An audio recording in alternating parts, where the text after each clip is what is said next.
Hi, my name is Brian Reyes, and one thing people don't know about me is that I'm a dungeon master. For Dungeons and Dragons, of course. Yeah, Dungeons and Dragons, for those of you who don't know, is probably one of the more famous TTRPGs, or tabletop role-playing games if you're one of us, the nerds.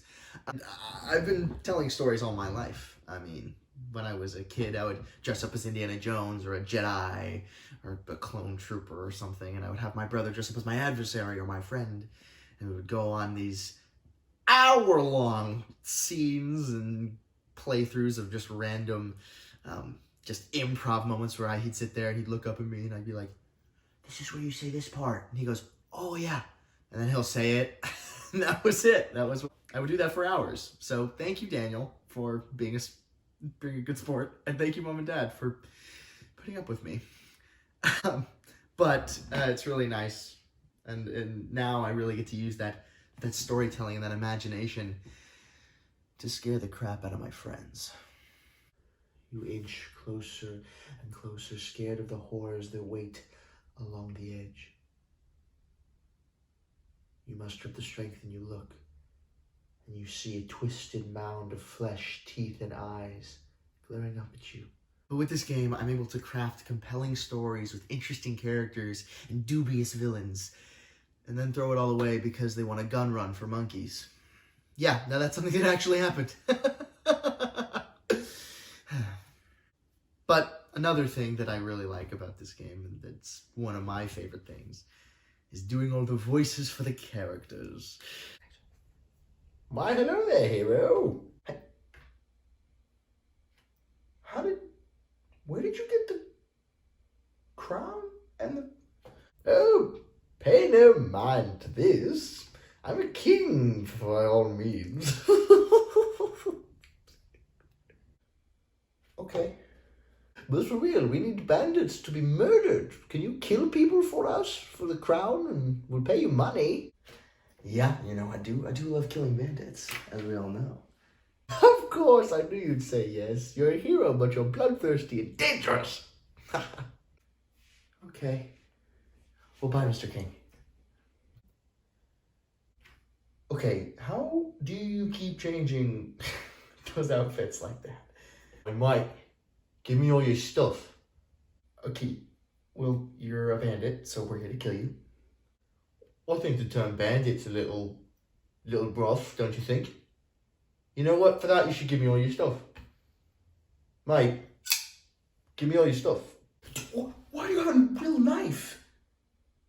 But all in all, I love being able to play this game because it's more than a game.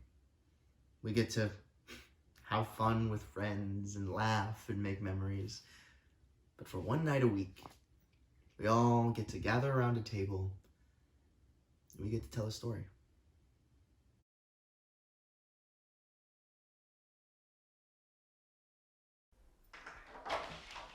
And I can't believe Professor Leonard called me sexually inadequate. Okay, he said your story was sexually inadequate. And how would he even know? He hasn't read more than 6 words. He's talking about the story, not about you. A story he hasn't even read. He read the first page.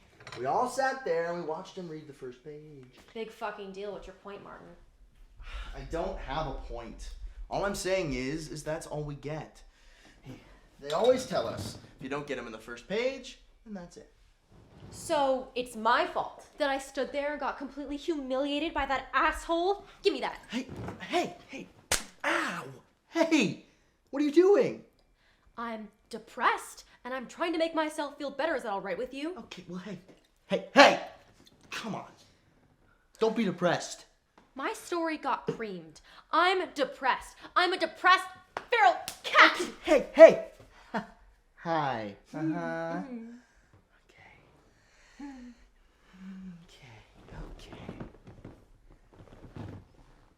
If you thought he was so stupid, then why do you care what he thinks about your story?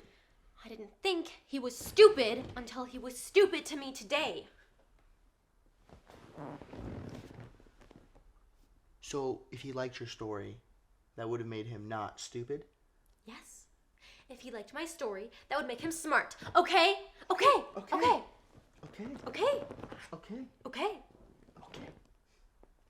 Just wanted to be sure. Well, fuck him. No! Fuck me. This sucks. That story is fantastic. I've been working on that fucking story since freshman year. People love that story. You love that story. Well. What? What? Hey, nothing. You don't love that story? It's, okay. But you've been writing it since freshman year. That's right. I've been writing it since freshman year because it's a good story. It's a really good story. When I was at St. Mary's, my old English teacher, Frank Conroy, you know what he told me before he died? He said that story was much better than most. Not better, much better. Kate, do you even hear yourself? Okay? How long have you been working on that story? I mean, 3 years? That's right. 3 years because it's a really good story. When I was at St. Mary's, I St. hoped to a Mary's? bunch Was of... there ever a time you weren't at St. Mary's? I mean, it's like you live in an alternate reality called St. Mary's. I learned a lot there, Martin. What you learned was how to write one lousy story in 3 years. Okay, I didn't mean to call your story lousy. Screw you. You did too. God, well, why have you been writing it for 3 years? Because people kept telling me that it was good, but that it needed more work. Well, Leonard did you a big favor then, didn't he? Meaning? Well, now you can go and, write something else.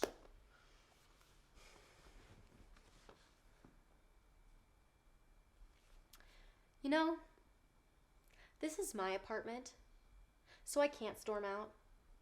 Could you storm out, please? What? No, I don't want to do that. No. I want you to do that. Get out. Hey, hold on. Go on. Get out. Go.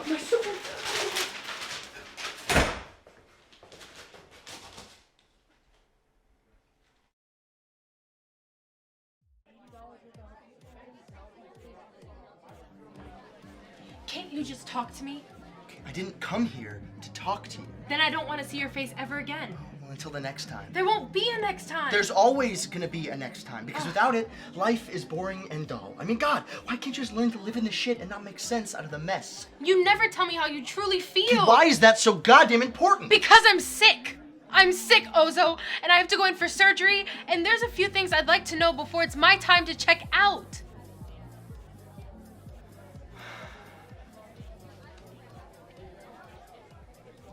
What do you want to know, Emma? Do you love me?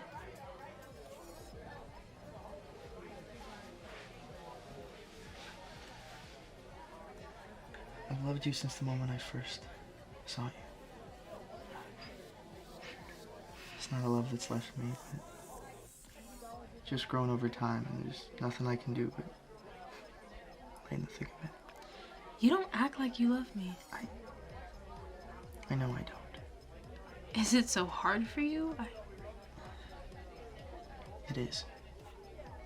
I see. Well, I've loved you as much as I hate you. Sometimes I don't even know which way to go. There are times that I think of you and I laugh out loud to myself, then there are times where I wish I could slap you across the face as if you were standing right in front of me. Which one do you feel now? I'm not sure. It's the uncertain days when I'm worse off. Yeah. Do you want to slap me in the face? No, but I will if you keep probing me. Yeah? Go on. Slap me in the face. Go on, slap my face. Yeah.